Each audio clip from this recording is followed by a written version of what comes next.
What's up, guys? I'm Derek. This is Heroic Review, and today I'm going to re-review the first Ant-Man movie. Now, I actually reviewed this movie way back in 2014 when it first released, and with the new Ant-Man movie coming out next month, I just thought it'd be a good time to take a second look at the movie and see if I agree with my past self. So, what did I say about the movie back then? I thought the villain, Darren Cross, was tremendously average. I thought that the action was really trippy when they were playing with scale. And despite some of the shortcomings, I still thought this movie was one that you needed to see. So, do I agree or disagree with my past self on the qualities of this movie? So let's start with the characters. As far as Scott Lang, I thought they made the character really relatable as far as just all the things that he had to go through, whether that's going to prison, having issues with his daughter, um, not being sure of himself sometimes. I really like that character and what Paul Rudd was able to do with him. And then with Hank Pym, I really liked how just curmudgeon-y he was throughout the movie, and really his daughter, Hope, too. I really liked Hank's disdain for the Starks. I thought that was a really nice, subtle tie-in to the rest of the MCU. And I really liked the tension between himself and the main villain of the story, Darren Cross.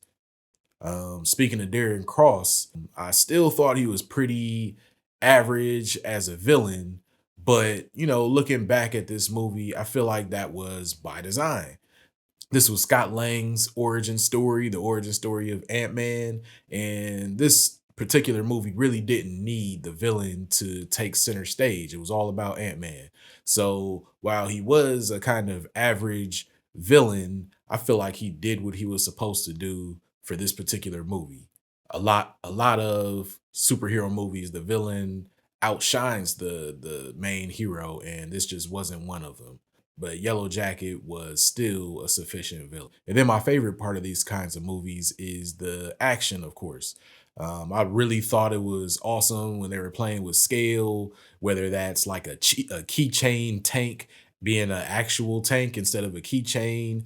Um, the sequences like the finale where they were having this big epic fight, and you kind of pan out and you see that it's really just his kid's train set that they're fighting on. When he first puts on his suit and he's really small in the bathtub, all that stuff was like really spectacular. And I thought that just the way they presented Ant-Man in his world, his side characters, all his characters, everything. I really think they did a good job with it. The stakes and everything, while they weren't the most grand in comparison to some of the other movies before it, they were still huge to him because Yellow Jacket was threatening his daughter. And it was good also in that I learned a little bit about Ant-Man because it was a character I didn't know much about before that movie.